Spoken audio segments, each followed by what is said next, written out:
Magandang araw mga kaibigan. Bigyan natin ngayon ng opinion, reaction itong post ng News 5 title, Bully si Yorme.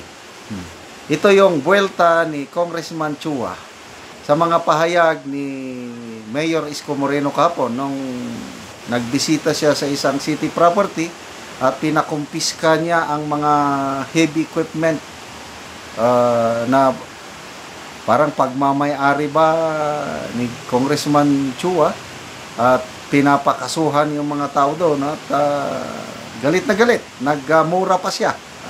So ito ang kanya, bully si Yorme. Pakinggan natin yung paliwanag niya at mamaya bigyan natin ng opinion, reaction. Isko Moreno or Joel Chua. This is about the City of Manila and the people of City of Manila. Dapat po kami, ang local government at ang national government ay nagtutulungan para nag-iisip po ng mga makabuluhang proyekto. Wala po siyang ginawa kung hindi gibain yung mga ginagawa po namin. Mga programa naman, ang makikinabang naman, mga taong bayan. Kagaya po nung giniba niyang barangay. So dyan lang muna tayo. Wala daw ginawa si Mayor Isko kundi mag-giba. Ako, nakita ko yung paggiba ng yung barangay hall na ipinatayo sa bangketa tapos tinakpan yung eskwelahan. Grabe. Sabi ko, ito ba yung good government? Di ba? Siya yung chairman ng Committee on Good Government and Public Accountability. Sabi ko. Tapos 19 million daw yung cost ng project, barangay hall. Na sabi naman sa DPWS cost estimate is 1.9 million lang. Sabi ko, ito ba? Grabe, walang permit, bangketa. Tapos, rason pa ng kongresista na nakatulong daw sa eskwelahan, sa mga estudyante dahil security. Ang dami palang nagre-reklamong mga estudyante dahil mainit, natakpan na yung hangin, wala na. Tapos sabi niya, to me, mas gusto ko yung ginagawa ni Mayor. Gibain mo kung walang building permit. Kasi nga, what's the use of city government kung walang gobyerno na nagkukontrol? Ang gusto nila, patayo lang ng patayo kahit hindi. Anyway, bahala kayo, basta... Ako po'y matagal na nananahimik. Pero alam po ninyo, umikot po kayo sa Maynila, 90% ng barangay hall nasa kalye. Ngayon. Okay. 90% ng barangay hall nasa kalye. Totoo ba yun? I don't believe so. Yung, ibig kong sabihin na, yung nasa bangketa. Kasi yung kanya nasa bangketa. Siguro, nasa kalye, kailang hindi sa bangketa, tabi ng kalye na hindi na nakakabala sa mga pedestrian. Sinasabi niya, hindi ako maniwala dito. Tapos sinasabi niya yung istasyon daw ng pulis. Kung sinasabi po niya na ito po ay illegal, di dapat lahat po yan, ibahin niya. Hindi yung pinipili lang niya yun sa akin at saka kay Congressman Valeriano. Pumunta po kayo sa Abad Santos, meron po diyang police station na nasa kalye rin. Di dapat ibahin din po niya yun kung talagang seryoso siya. Kaso nangyayari sa kanya, selective. Pati po yung mga konsyal ko, pati yung mga barangay chairman ko. Sabi niya, selective. Narinig ko yung paliwanag ni Yorme. How many districts? 6 districts ata yan eh. Sabi niya, yung ibang kongresista, sabi ni Yorme, kahit hindi ko kapartido, nag-a-apply ng building permit. Inaaprobahan ko. Hindi ko yung kapartido. Ibig sabihin, walang pinipili si Yorme. And I believe, ganyan talaga. Hindi naman mananalo si Yorme sa Manila. Hindi, lampaso nga niya yung kalaban niya. Layo ng lamang eh. Kung hindi matino, saludo ako kay Yorme. Pagpatuloy nyo lang, Yorme. Paglingkuran nyo ang mga kababayan natin sa Manila at dirahin nyo itong mga pisyalis sa gobyerno hindi sumusunod sa batas. Gibain nyo lahat. Gusto ko, gibain nyo. Kahanap sila ng katapat kay Yorme. Dinigipit po niya. Eh, masyado po siyang bullying mayor. Bully.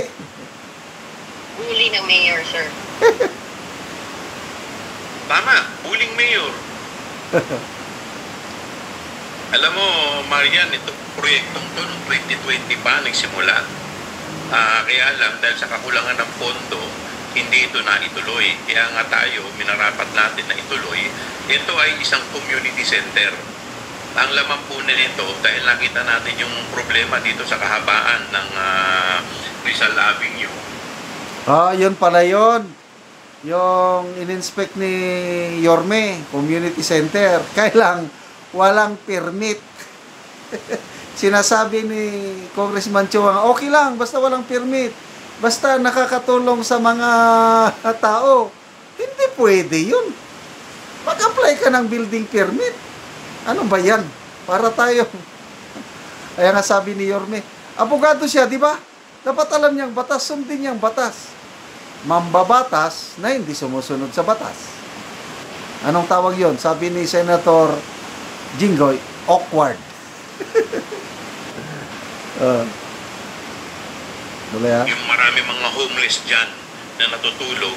Kaya dito sa community center na to, nung nakaraang administrasyon, tayo ay nakapag-ugnayan sa City Hall at nabuo po namin itong programang ito, itong proyektong ito, kung saan ang kasama po dito ay isang halfway house, kung saan yung mga homeless na natutulog sa kalye ay po pwede itong matulog sa gabi, may paliguan, may toilet sila, may kitchen soup.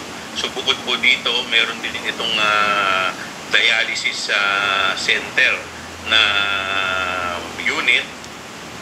Meron din po itong para sa mga senior citizen, may daycare center.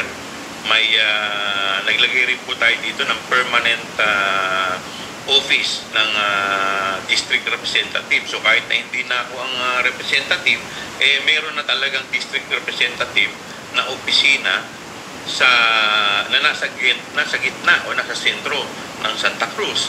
At meron din po dito mga recreational center. So tayo, wala naman tayong nakikita problema dito dahil ito yung pinropose lamang natin. Yung pagkukuha po ng permit na yan ay trabaho po yan ng DPWH. Ayun, umaamin siya na walang permit, tapos sinisisi niya ang DPWH. Ano ba yan? Anyway, bahala na ang taong bayan na humusga. Basta saludo ako kay Yorme at kay Congressman Chua.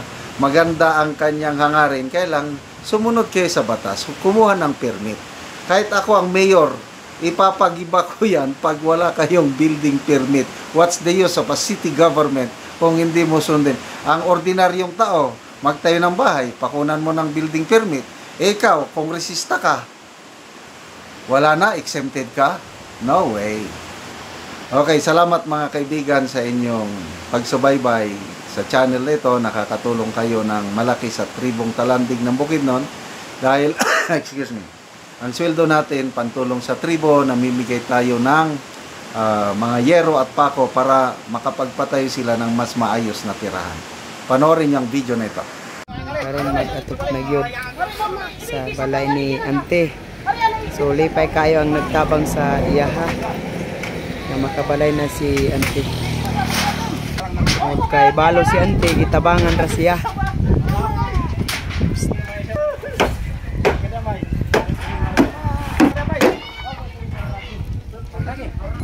Kabalay na gyud si Ante.